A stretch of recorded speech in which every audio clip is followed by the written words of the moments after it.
Hamjambo tena wanafunzi, karibuni katika somo letu la lugha ya Kiswahili. Mwalimu ni yule wenu, Konzi Nzaka. Leo katika Kiswahili tutajifunza kusoma. Na usomaji wetu wa leo utahusisha kwa sababu gani huwa tunasoma. Na baada ya hapo pia vile vile tutaangalia maudhui ya ama matumizi ya lugha. Na pia vile vile tutaangalia muundo na kisha tutazungumza kuhusu masuala ya wahusika. Ili wakati utakapokuwa umepata aidha kitabu cha hadithi, kitabu cha riwaya ama hadithi fupi, hutakuwa na tatizo lolote la kusoma. Kwa hivyo kama ilivyo kawaida, wacha niandike kile kilichonileta hapa katika darasa, ili mtu atakapoingia ajue ni nini tunafanya, kusoma. Alafu kusoma kwa kina,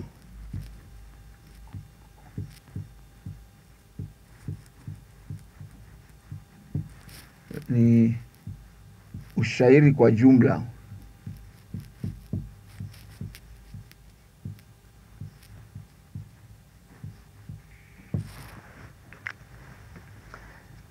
Kwa hivyo somo letu la leo tutaangalia ushairi kwa jumla.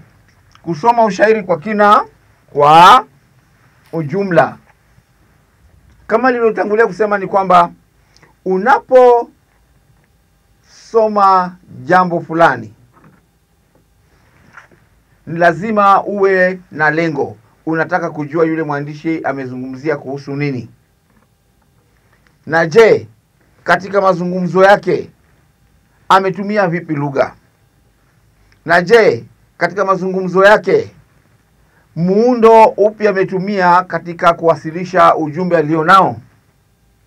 Halafu pia vile vile, je, wahusika ametumia wa aina gani katika kazi yake ile ya kuandika? Kwa hivyo katika ushairi, wacha tuangalie utangulizi.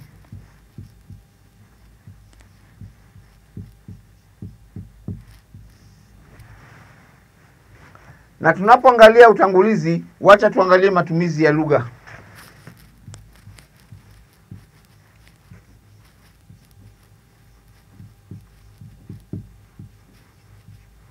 Matumizi ya lugha. Kama nilivyoeleza katika somo lililopita kwamba lugha ndicho chombo kinachotumika katika mawasiliano ya binadamu. Hata hivi sasa nimesimama hapa mbele, ninatumia lugha kuweza kuwasiliana na wewe. Lau kama sio lugha ile ambayo ninatumia, basi bila shaka wewe hungenielewa ninazungumza nini, wala mimi singekuelewa wakati unataka kuzungumza na mimi. Nakumbuka katika kile kisa cha wanafunzi waliokuwa wameenda kutafuta fito, ambayo ni somo ambalo tulilisoma.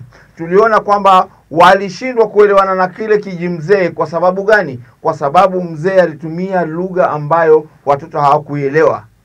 Lakini walipokuja kujua kwamba kulikuwako na hatari fulani pale kwenye kichaka, basi bila shaka lugha yao iliwafikia wana kijiji na wakafanya nini? Wakakuja wakaokolewa. Kwa hivyo lugha ni chombo muhimu katika mawasiliano.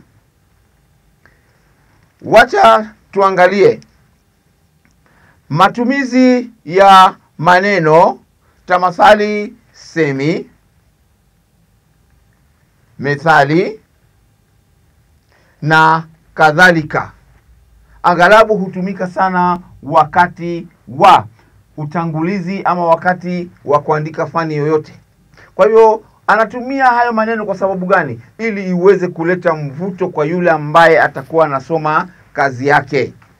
Kwa hivyo uende kujua kwamba tu lugha hatumii tu kwa sababu ni lugha, lakini atakuwa anaongeza viungo fulani. Na unajua viungo vya lugha ni kama semi, nahau, methali na kucheza na maneno.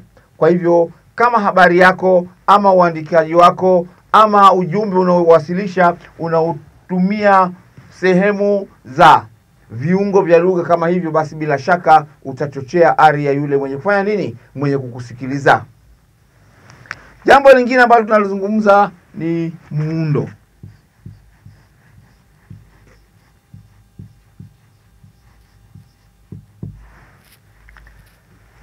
Katika uandikaji wako wowote, mbali na lugha, lazima pia muundo wa uwasilishaji wako wa ujumbe ule ambao unataka kuwasilisha kwa watu katika hali ya maandishi lazima iwe na muundo mzuri.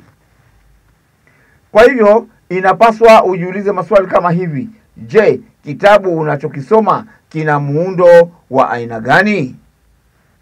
Je, kitabu unachokisoma kina muundo wa aina gani? Je, hadithi yenyewe inakwenda moja kwa moja au ni tofauti? Je, hadithi fulani ina sifa gani za lugha? Kwa hivyo katika muundo wa lugha ama katika sehemu ya muundo ni lazima ujiulize maswali kama hayo.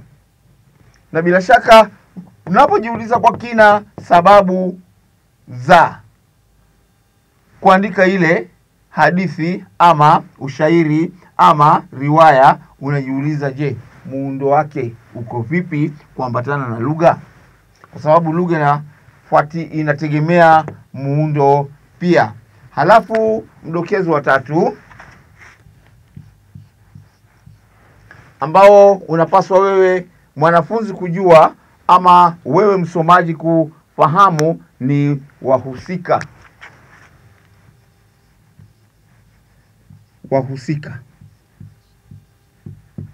Wahusika ni watu gani? Wahusika ni viumbe vya mwandishi wa kazi yoyote ya fasihi. Tulisema kwamba fasihi ni sanaa. Kwa hivyo wahusika ni viumbe ambavyo yeye mwenyewe aliviumba na kuvibuni na kuvipatia tabia. Jinsi wewe ulivyoumbwa na Mungu. Mungu alikuumba, akakupatia mwili ulionao, akakupatia tabia, akakupatia jinsi utakavyokuwa unaishi na jamii. Kwa hivyo wahusika katika kazi yoyote ya fasihi basi huwa ni viumbe ambao Mungu wao ni yule mwandishi.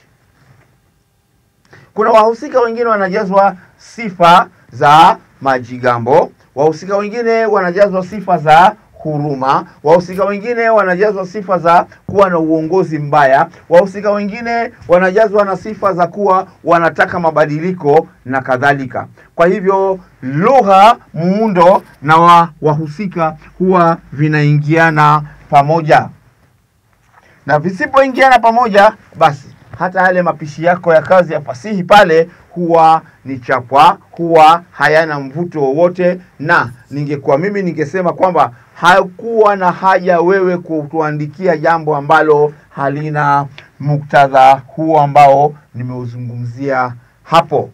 Je, kuna swali hadi hapo wanafunzi?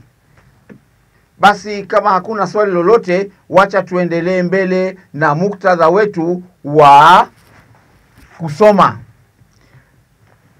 Pia vile vile wacha tuangalie ni nini haswa kinahitajika wakati wa kutathmini habari ama mambo ambayo mwandishi ameandika jambo fulani. Tumezungumza mpaka hadi wahusika. Wacha tuangalie hivi sasa maudhui. Kuna jambo linaitwa maudhui.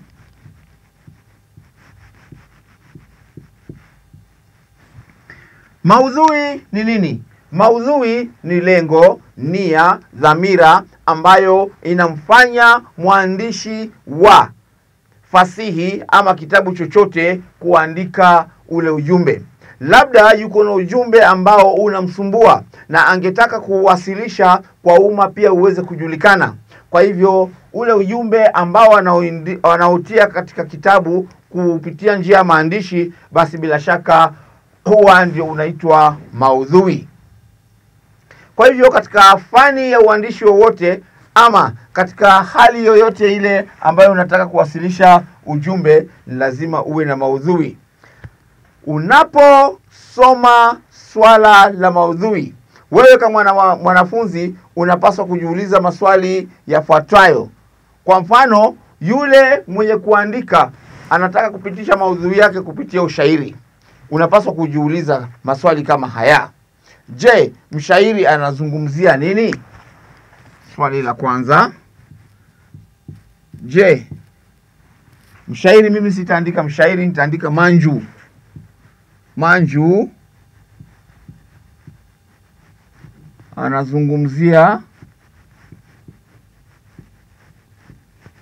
kuhusu nini?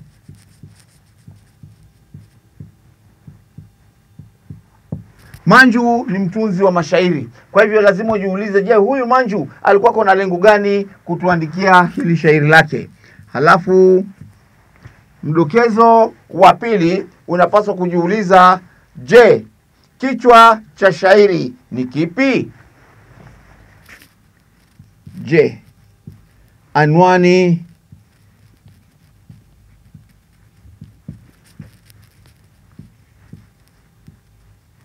ya shairi ni ipi? Kisa na maana ya wewe kujiuliza swali kama hili ni kwamba shairi lolote, kama unaambiwa eleza umbo la shairi ulilolisoma, ni lazima liwe na anwani. Kwa hivyo wewe unataka kujua anwani ambayo ni mwafaka kwa hili shairi ambalo ametuandikia ni ipi? Halafu mdokezo wa tatu, napaswa kujiuliza swali kama hili. Je, mshairi anataka msomaji apate ujumbe gani? Je, Manju anakusudia kuwasilisha ujumbe gani?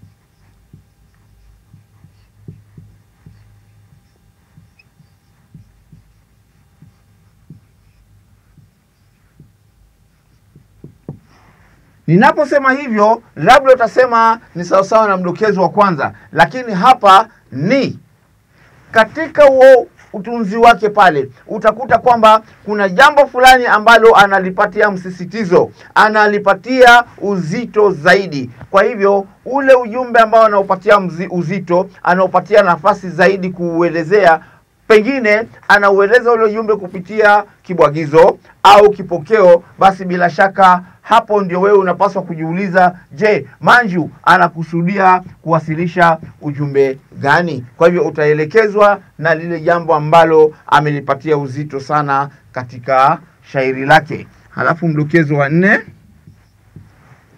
wewe kama msomaji wa shairi lile unapaswa kujiuliza, je, baada ya kusoma shairi fulani unajiwa na wazo gani?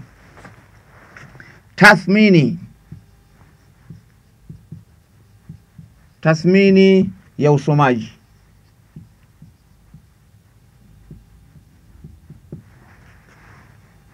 Wa shairi.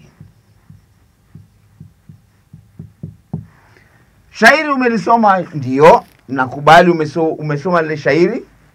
Na baada ya kusoma lile shairi, ni ujumbe upi wewe umeupata? Ama ulikuwa na kusudi la kupata ujumbe gani kupitia ule ushairi? Kwa hivyo hayo ndio maswali unapaswa kufanya nini? Kujiuliza, kujidadisi na kujipatia swali moja baada ya jingine kulingana na mdokezo ambao nimekuandikia. Halafu mwisho kabisa, mdokezo wa 4, kumradhi wa 5, unapaswa kujiuliza, je, unafikiri mtunzi alitunga shairi hilo ili apitishe ujumbe wa aina gani? Je, kusudio hasa la kina la shairi ni lipi? Kwa hiyo usiseme nambari 4 ni sawa na nambari ya 5. La hasha. Je, alikuwa na lengo gani baada ya kuandika alichokiandika? Kusudio ni kuleta mabadiliko. Kusudio ni kutarajia atakayesoma ile kazi yake ya utunzi pale utapewa uzani. Kusudio ni kujiweka miongoni mwa wale watu ambao wanakerwa na jambo fulani. Kwa mfano, katika bara la Afrika ufisadi umezidi sana. Je, ameandika kuhusu ufisadi? Je, yeye anapinga ufisadi kwa kiwango gani? Na je, wewe hisia yako kuhusu ule ufisadi kwa mfano uko na daraja gani? Kwa hivyo hapo ndio nimekuonyesha vidokezo hivyo vitano. Je, kuna swali katika sehemu hii ya maudhui kabla sijaendelea? Haya, basi kama hakuna swali lolote, bila shaka ninaamini ya kwamba mumeelewa sehemu hiyo ya maudhui. Wacha tuangalie sehemu nyingine. Nafikiria bila shaka nikifuta upande huu hutakuwa unanilaumu. Tuangalie fani. Tuangalie nini kuhusu fani.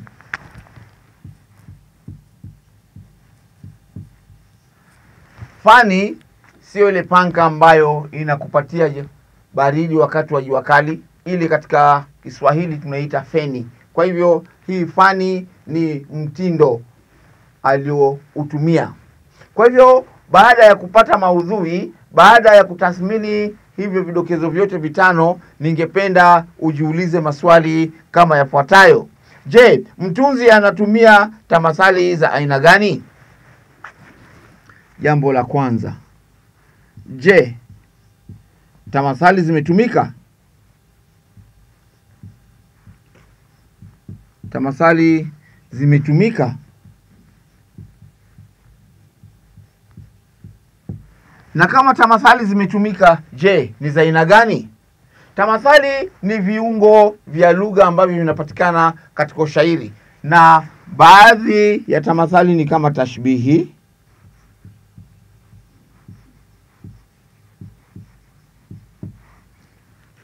pia vile vile semi, methali, nahau,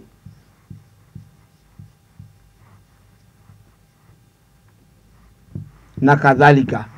Hizi ndio tamathali ambazo zinatumika katika fani ya uandishi katika ushairi ama kazi yoyote ya fasihi. Halafu sehemu ya pili, mwanafunzi anapaswa kujiuliza, je, shairi hilo lina muundo wa aina gani? Muundo wa shairi.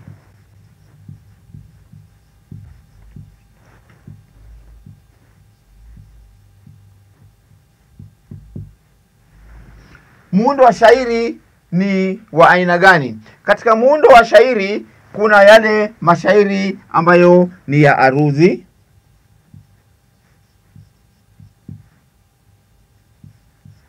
na katika arudhi unaweza kuwa na mishororo, kuanzia mshororo mmoja, mishororo miwili, mitatu, minne na kadhalika, ili mradi tu mashairi haya yanafuata kanuni za uandikaji ama za utunzi wa shairi. Kanuni. Pia vile vile kuna mashairi huru. Je, mwenye kuandika lile shairi alijitoa kabisa katika kanuni za uandikaji wa shairi? Na kama amejitoa kabisa katika uandikaji wa ushairi, muundo wa shairi lake linaonekana namna gani? Liko na mishororo mirefu, liko na mishororo mingi, liko na maneno ambayo yanakaa kama vibwagizo, liko na mishororo mifupi, liko na beti ngapi, na kila ubeti uko na urefu wa kiasi gani? Kwa hivyo muundo wa shairi huwa unapaswa kuzingatia mambo hayo. Halafu dokezo wa tatu, ambapo unapaswa wewe kujiuliza ni, je, shairi la arudhi au ni shairi huru? Kwa hivyo arudhi tumerudia pale tu, arudhi huru. Kwa hivyo unajiuliza hayo, na hapo utaelekezwa na nini? Na lile swali lako la mdokezo wa pili. Wacha nifute upande huu tuweze kuendelea kuandika maswali yale ambayo unapaswa kujiuliza wakati unakutana na shairi lilotungwa na Manju. Kwa mfano ule mfano wa shairi niliyokuandikia hapa ubaoni katika kipindi kile kilichopita, ndio tuweze kujua. Mdokezo wa 4 unapaswa kujiuliza, ikiwa ni shairi la arudhi lina sifa gani? Mdokezo wa 4. Kama shairi ni la arudhi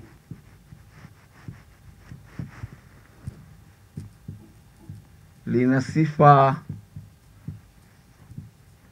gani? Katika sifa hapa ningependa uzingatie mambo yafuatayo. Beti liko na beti ngapi?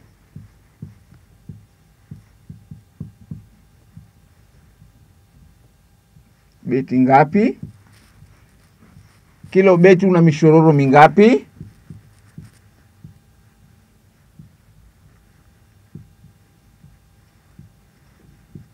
Je, kuna kibwagizo ama kipokeo?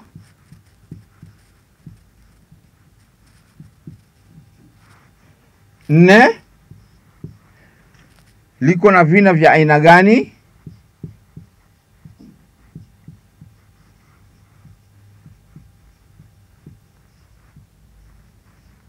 Na labda 5, mizani ni ya idadi gani? Kwa hivyo tunaposema sifa, hizi ndio sehemu ambazo unapaswa kuziangalia. Tuko pamoja wanafunzi hadi hapo? Halafu nambari 5, unapaswa kujiuliza, je, kuna matumizi gani ya lugha ambayo ni ya kipekee? Upekee wa lugha.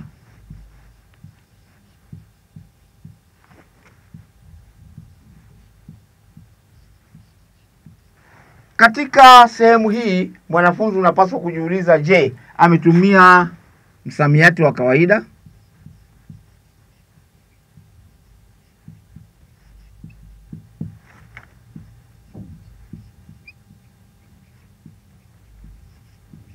Naposema msamiati wa kawaida, Kiswahili cha kawaida. Ba, msamiati wa kilahaja. Naposema lahaja, hii ni lugha ambayo inatumika na baadhi ya visiwa fulani katika ufuo wa mwambao wa Afrika Mashariki. Kwa mfano, unapoenda Lamu, wewe umezoea kusema macho, yeye anakuambia ni maozi. Umezoea kusema meno, yeye anakuambia ni maeno. Umezoea kusema moyo, yeye anakuambia ni mtima. Umezoea kusema kutembea, yeye anakuambia kuzengea. Kwa hivyo utajiuliza, je, ametumia vilahaja?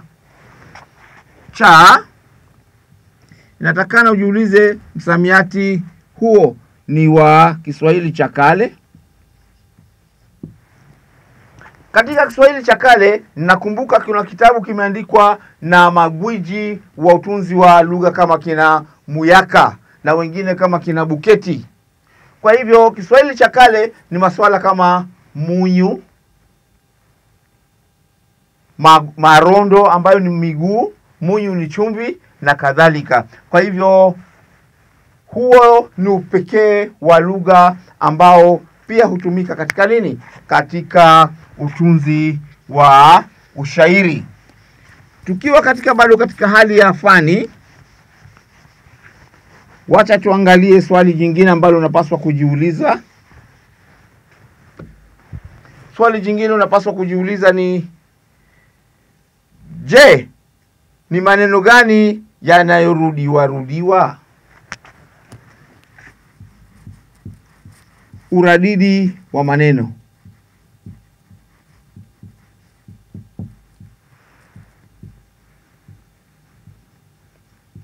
Kwa hiyo unatafuta yale maneno ambayo yanarudiwa sana. Na ni kwa nini huwa yanarudiwa? Kuingiza mkazo katika ule ujumbe ambao anauzungumzia. Kwa mfano, kama ni shairi linahusu ajira ya watoto, na wale watoto wanapata shida kule, kwa hivyo atatumia maneno yale ya kurudia kuonyesha kwamba huyu mtoto anapata dhiki, kwa hivyo chukueni hatua ya kumuokoa kabla hajaangamia. Kwa hivyo sababu kuu hasa ya kurudia maneno ni kutia mkazo, kutilia mkazo ujumbe unaowasilisha.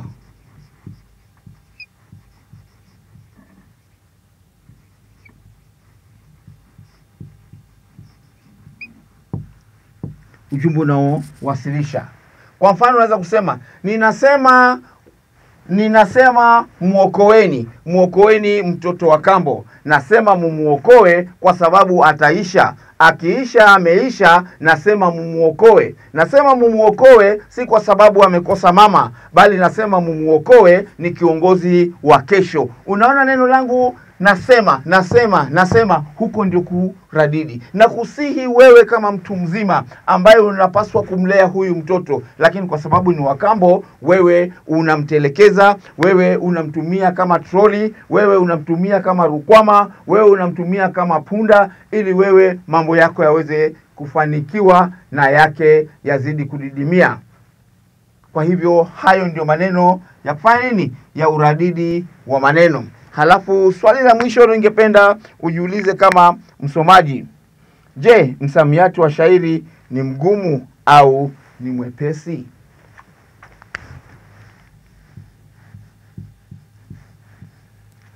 Hali ya msamiati uliotumika.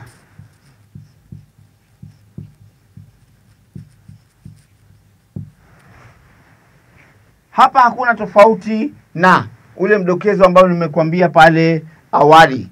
Je, ametumia lugha ya wazi? Je, ametumia lugha yenye Kiswahili cha kilahaja? Je, ametumia lugha ya kimafumbo? Je, ametumia lugha ya Kiswahili cha kale na kadhalika? Kwa hivyo hizo ndio sehemu tatu kuu ambazo unapaswa mbili kuu ambazo unapaswa wewe kama msomaji wa shairi kujiuliza kabla hujafanya nini? Hujapata kulisoma lile shairi. Tumeona kuna maudhui, na katika maudhui unajiuliza ni kwa nini ameandika lile shairi. Halafu katika sehemu ya pili tumeona fani ni mtindo gani ametumia wa kuwasilisha ile kazi yake ya ushairi. Je, kuna swali hadi hapo wanafunzi? Kama huna swali lolote, wacha tuendelee na sehemu yetu ya kusoma, lakini wakati huu tutazama katika riwaya. Usomaji wa kina riwaya. Riwaya.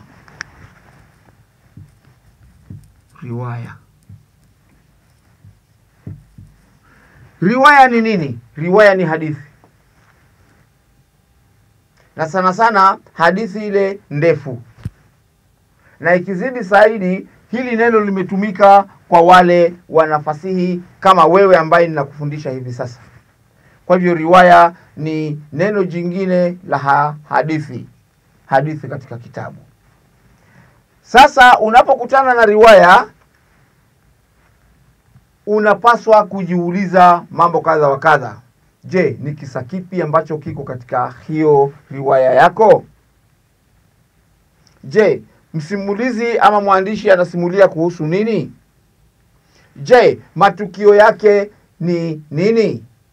Na pia vile vile ameandika hii riwaya kulenga muda gani? Je, riwaya nyingine yenyewe inazungumzia kabla ya kupata uhuru? Riwaya hii inazungumzia baada ya uhuru, na riwaya hii inazungumzia muundo na mfumo wa uongozi baada ya uhuru na kadhalika. Kwa hivyo mwenye kuandika riwaya huwa yuko na madhumuni mbalimbali. Kwa mfano, kuna kitabu ambacho kiliandikwa na Wamitila, nasema Zimwi la Leo. Hiki kitabu utakapopata fursa ya kukisoma utaona kwamba kinazungumzia kuhusu masuala ya uongozi mbaya ambao uko katika bara la Afrika.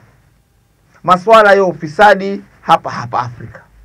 Masuala ya kiuchumi ambayo hayana maana, hayamsaidii mwananchi wa kawaida hapa Afrika. Ili hali watu wetu wa zamani walipigania uhuru, wakamfukuza mzungu, wakamfukuza mkoloni ili tuweze kufaidika. Lakini kwa hivi sasa watu wachache ndio wanafaidika. Kwa hivyo kitabu kama Zimwi la Leo huwa kinazungumzia masuala kama hayo. Kwa hivyo kinazungumzia wakati uliopo.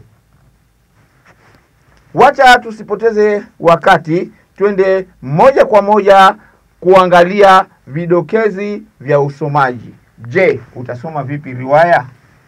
Namna ya kusoma riwaya.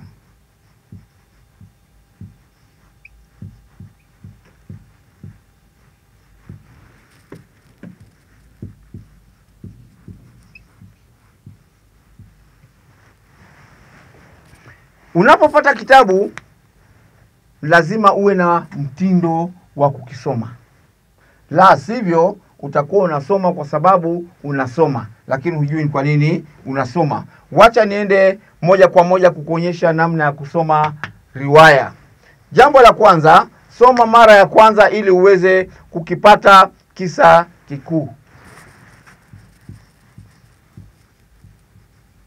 Soma kupata kisa kikuu.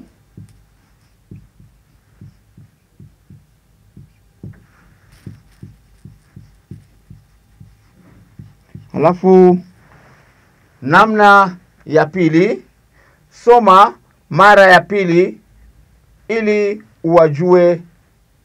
uyajue mambo muhimu. Soma tena. Kujua mambo muhimu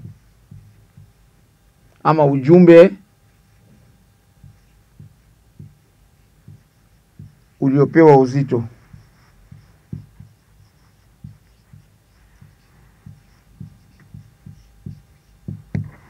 Alafu hatua ya tatu, usomaji wa pili unakuwezesha pia kujua jambo kuu. Hapo unajua kiini cha uandishi.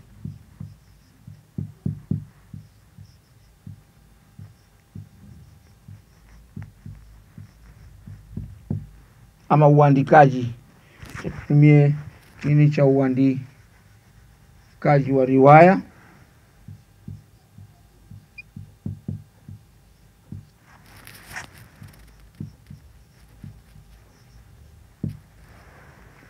Wacha nifute upande huu.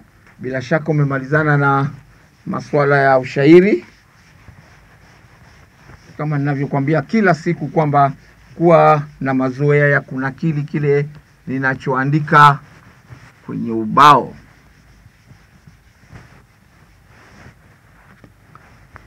Nambari 4. Chunguza fani ya riwaya. Chunguza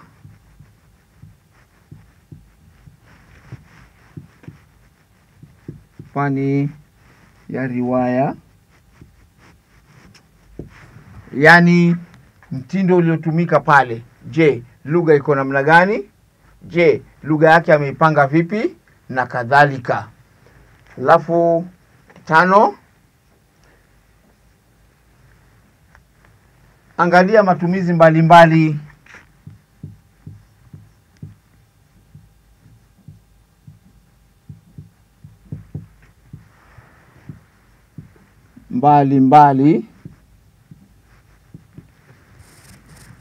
ya tamathali.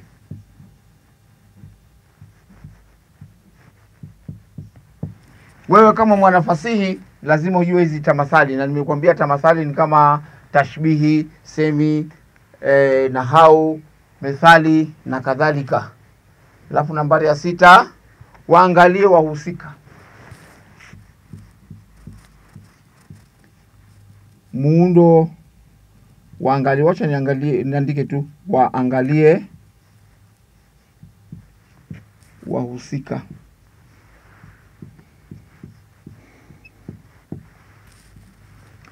Katika kuangalia wahusika kuna mhusika mkuu, na katika huyu mhusika mkuu anaweza kupewa sifa za kubadilisha tabia, ama kuendelea na hizo tabia kuanzia mwanzo hadi mwisho. Pia vile vile angalia wahusika wadogo waliomzunguka.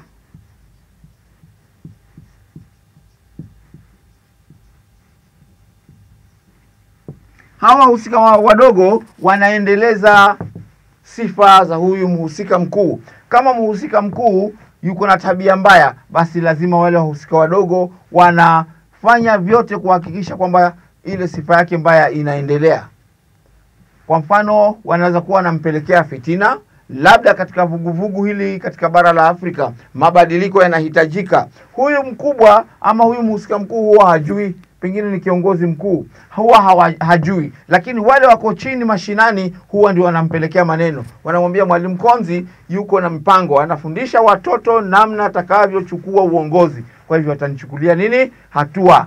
Kwa hivyo wahusika wadogo kazi yao ni hiyo. Halafu pia vile vile unaangalia jinsia. Je, kuna wanawake wamehusishwa katika wahusika? Na kama wamehusishwa, wamechukua jukumu gani katika ile riwaya? Halafu na pointi ya 7, angalia dhamira ya riwaya.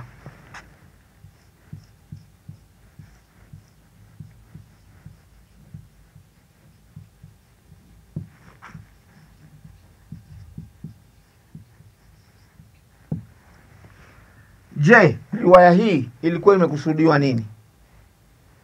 Imekusudiwa kuleta mabadiliko, imekusudiwa kuboresha hali ya uchumi wa uongozi fulani, imekusudiwa kueleza Mwafrika katika bara lake la Afrika namna anavyonyanyaswa bila yeye kujua. Je, imekusudia kueleza kwamba utumwa bado uko japokuwa watu wanasema hakuna? Kwa mfano, nchi kama Libya, utumwa bado kule uko, kuna biashara ya watu wanauzwa katika mataifa ya nje. Kwa hivyo una masuala kama hayo. Kwa hivyo unaposoma hiyo riwaya pia jiulize dhamira ya riwaya. Je, kuna swali mwanafunzi hadi hapo? Kama hakuna swali, bila shaka naweza kusema nimetamatisha kipindi chetu cha leo cha kusoma, na tumeangazia mambo matatu makuu. Kwa hivyo hadi tukutane tena katika kipindi kijacho, ni mimi mwalimu wenu Konzi Nzaka nikisema alamsiki.